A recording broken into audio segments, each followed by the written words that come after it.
Shalom. Salam sejahtera buat kita semua, damai dan sukacita beserta saudara-saudari semua. Roh Kudus menaungi kita pada malam hari ini. Kita masuk dalam renungan malam. Sebelum kita membaca dan mendengar firman Tuhan, marilah kita berdoa terlebih dahulu. Bapa kami yang surga, Bapa yang baik, Bapa yang kami kenal di dalam nama Tuhan Yesus Kristus. Terima kasih ya Tuhan, pada malam hari ini, dikala kami beristirahat ya Tuhan, kami mau mendengar firman-Mu dan merenungkannya. Bukakan hati dan pikiran kami, agar kami mengerti isi daripada sabda-Mu yang agung. Terpujilah nama-Mu, kekal selama-lamanya. Amin. Saudara-saudari yang terkasih di dalam nama Tuhan Yesus Kristus, pada malam hari ini kita mau mendengar firman Tuhan yang diambil dari Yeremia pasal 24 ayat yang pertama sampai dengan ayat yang ke-10. Demikianlah yang tertulis di situ. Penglihatan tentang dua keranjang buah ara. Lihatlah, Tuhan memperlihatkan kepadaku dua keranjang buah ara berdiri di hadapan bait Tuhan. Hal itu terjadi sesudah Nebukadnezar, Raja Babel, mengangkut ke dalam pembuangan Yekonya bin Yoyakim, Raja Yehuda, beserta para pemuka Yehuda, tukang dan pandai besi dari Yerusalem, dan membawa mereka ke Babel. Keranjang yang satu berisi buah ara yang sangat baik, seperti buah ara bungaran. Tetapi keranjang yang lain berisi buah ara yang jelek, yang tak dapat dimakan karena jeleknya. Lalu berfirmanlah Tuhan kepadaku, apakah yang kau lihat, hai Yeremia? Maka jawabku, buah ara. Buah ara yang baik itu sangat baik, dan buah ara yang jelek yang tak dapat dimakan karena jeleknya. Kemudian datanglah firman Tuhan kepadaku, bunyinya, beginilah firman Tuhan Allah Israel. Sama seperti buah ara yang baik ini, demikianlah aku akan memperhatikan untuk kebaikannya orang-orang Yehuda yang kubawa dari tempat ini ke dalam pembuangan ke negeri orang Kasdim. Maka aku akan mengarahkan mataku kepada mereka untuk kebaikan mereka, dan aku akan membawa mereka kembali ke negeri ini. Aku akan membangun mereka, bukan meruntuhkannya. Aku akan menanam, bukan mencabutnya.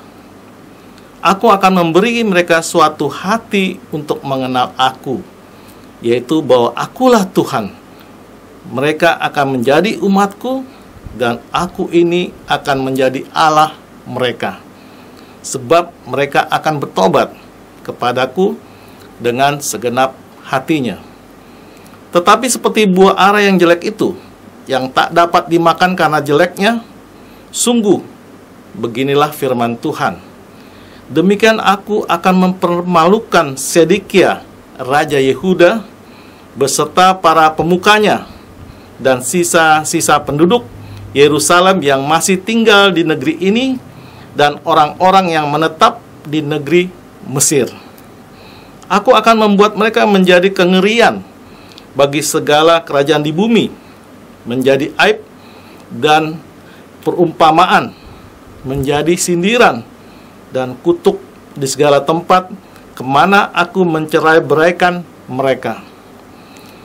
Ayat yang terakhir, dan aku akan mengirimkan perang kelaparan, penyakit sampar ke antara mereka, sampai mereka habis dilenyapkan dari atas tanah yang telah kuberikan kepada mereka dan kepada nenek moyang mereka. Saudara-saudari yang terkasih dalam nama Tuhan Yesus, tema pada malam hari ini adalah hukuman untuk kebaikan.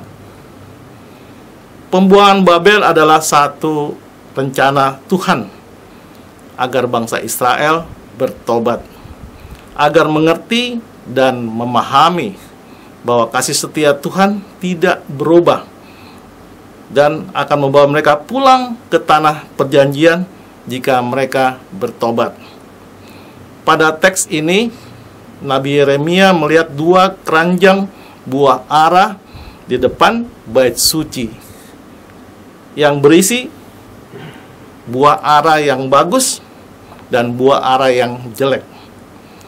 Kedua keranjang buah ara ini menggambarkan tindakan Tuhan kepada orang-orang Yehuda pada saat diangkut ke Yerusalem. Buah ara yang baik melambangkan kasih Tuhan kepada orang-orang Yehuda yang dibuang.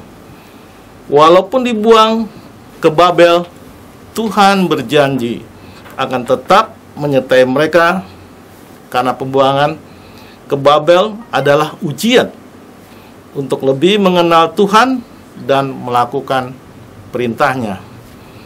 Tuhan tidak hanya memperhatikan mereka, serta memberikan pengajaran berharga bagi bangsa Yehuda, tetapi juga sebuah janji bahwa mereka akan kembali ke Yerusalem.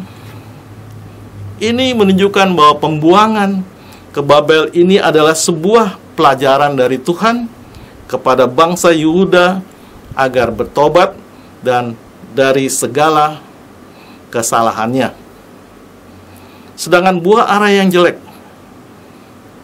menggambarkan hukuman Tuhan terhadap orang-orang Yehuda yang lari dari pembuangan dan pergi untuk menetap di Mesir, ataupun yang tetap tinggal di Yehuda beserta Raja Yehuda sendiri, Zedekia, yang berbuat jahat di mata Tuhan.